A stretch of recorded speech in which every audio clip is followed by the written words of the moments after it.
Hello everyone, this is Jyotirmay Nanda and welcome to your channel Botany Now.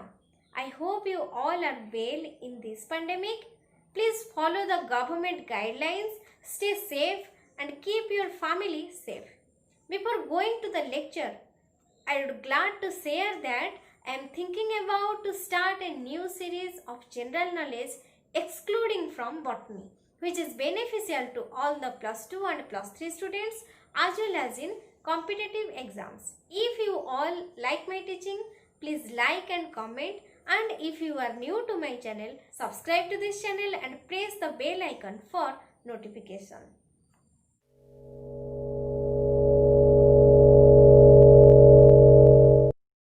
First, we have to know which type of leaf is known as pinnately compound leaves.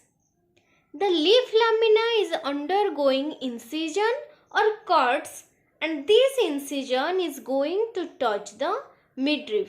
This type of leaf is known as pinnately compound leaves.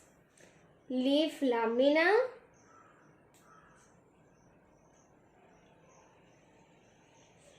undergoing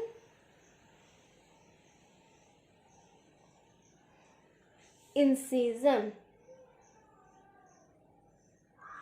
and on the basis of how many times incision is taking place, the pinnately compound leaves is of 4 types, that is the unipinnate leaves, bipinnate leaves, tripinnate leaves and decompound leaves. Here we discuss all these 4 types of leaves one by one. What do you mean by unipinnate leaves? If the incision taking place only once, incision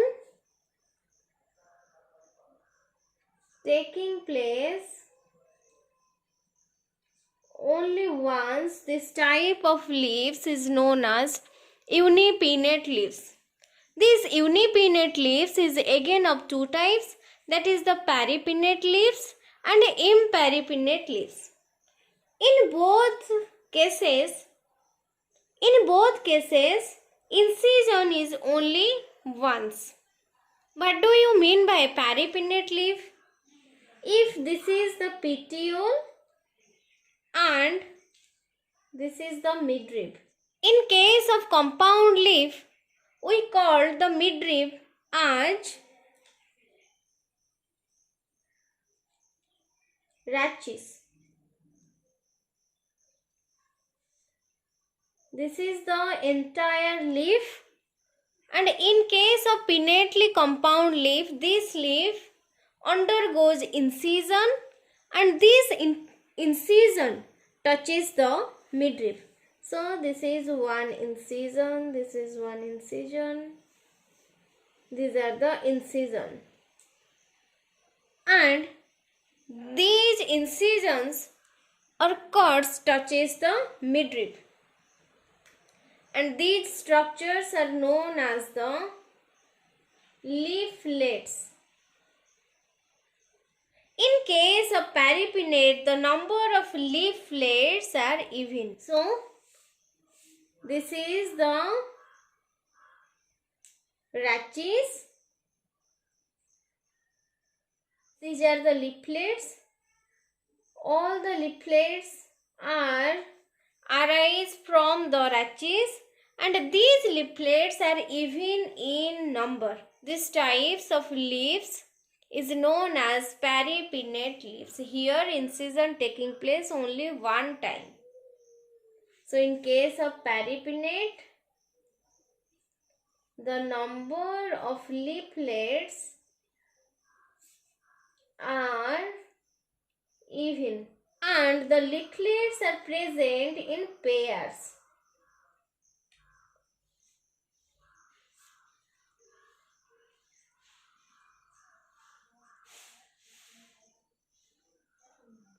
And the example is tamarandas,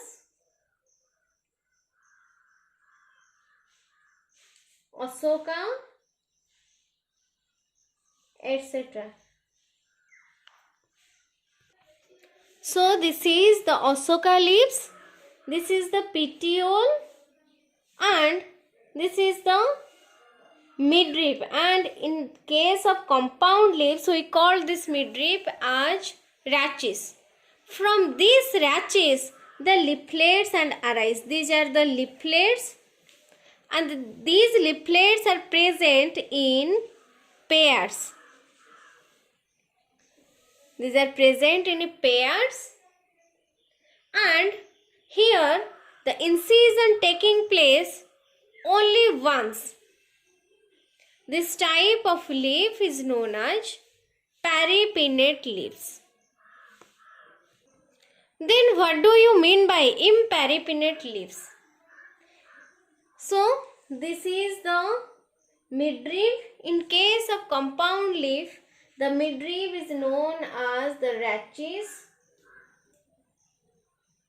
Here the incision is also taking place only once in the lamina, and it also touches the midrib. So from the rachis, the leaflets arise. So these are the leaflets.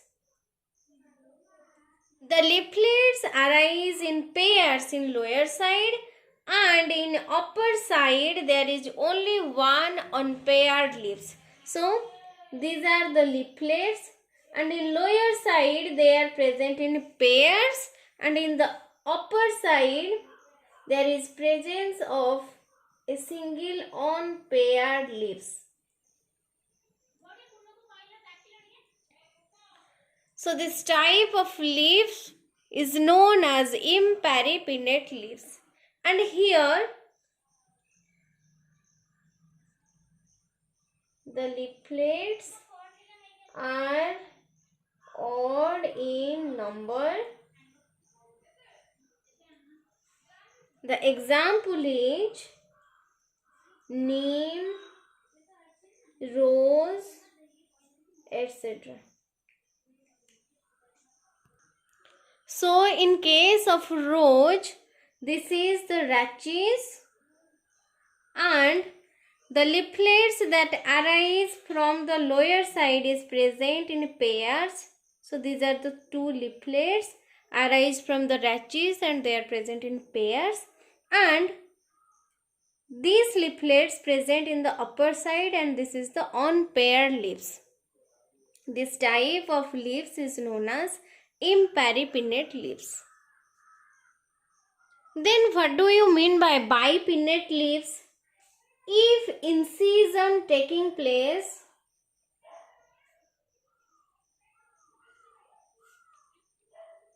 second time or one more time, this type of leaves is known as bipinnate leaves. So this is the petiole, and this is the rachis. From these rachis, leaflets arise.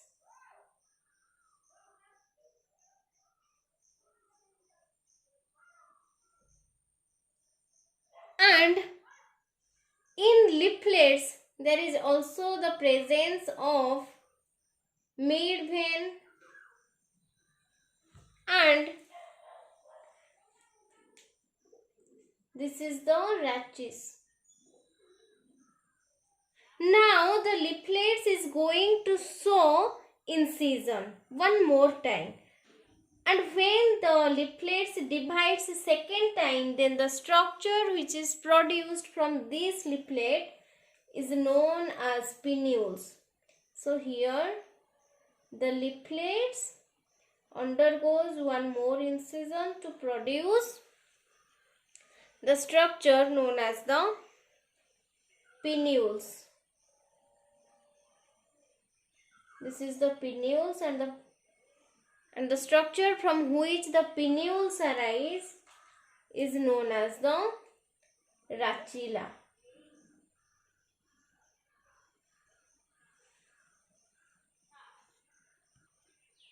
So this is the rachis, and from the rachis leaflets arise. These leaflets undergoes one more incision, produce pinnules. So this structure is known as the pinnules, and pinnules arise from the structure known as the rachilla.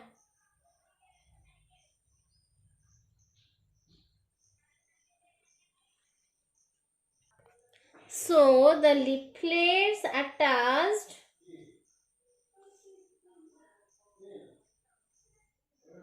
to the rachis and the pinnules attached to the rachilla.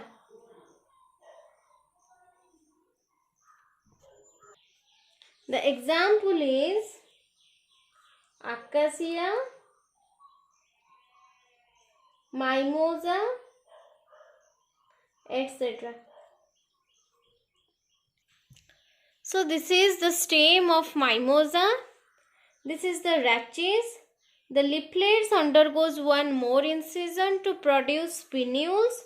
So this small tiny leaf-like structure is known as the pinnules, and these pinnules is attached to the structure known as the rachilla. So this tiny structure known as the rachilla, and this type of leaves is known as bipinnate leaves. Then what do you mean by tripinnate leaves? If incision taking place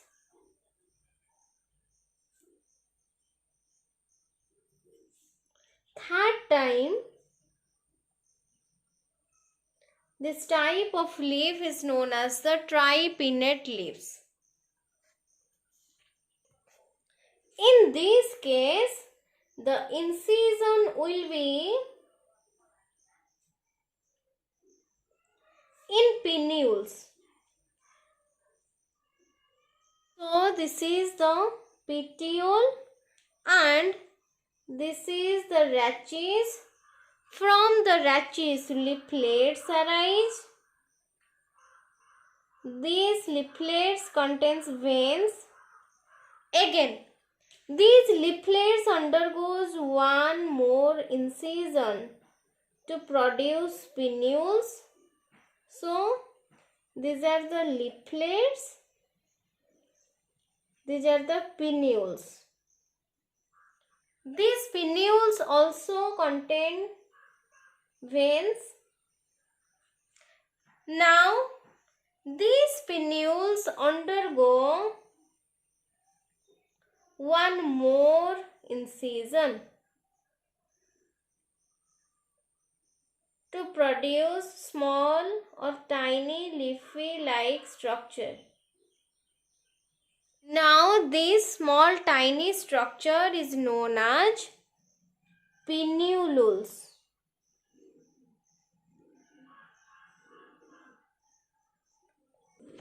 So this is the rachis. From the rachis, leaflets undergoes one more incision to produce pinnules, and these pinnules are attached to the rachilla. So this is the rachilla. From the rachilla, the pinnules again undergoes one more incision to produce pinnules. So this small tiny structure is known as pinnules. This type of leaves is known as tripinnate leaves. The example is drumstick.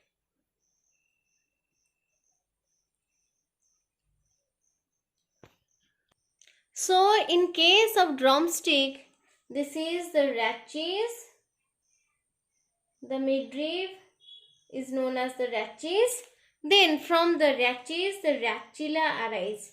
This is the rachilla to which the pinnules are attached. Now these pinnules undergoes one more incision to produce this small leaf-like structure which is known as the pinnulules.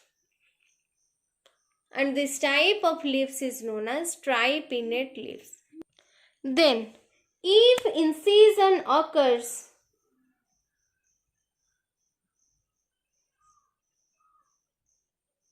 fourth time, we do not calling it quadripinnate, we calling it the decompound leaves.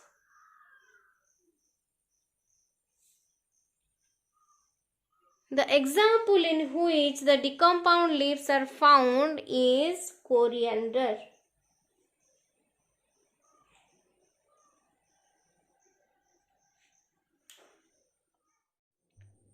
So these are all about the pinnately compound leaves. Please take a screenshot of this slide. In this video, we discussed the 4 types of pinnately compound leaves. That is the unipinnate leaves, bipinnate leaves, tripinnate leaves, and the fourth one is the decompound leaves. Again, the unipinnate leaves is divided into 2 types. That is the peripinnate leaves and imperipinnate leaves.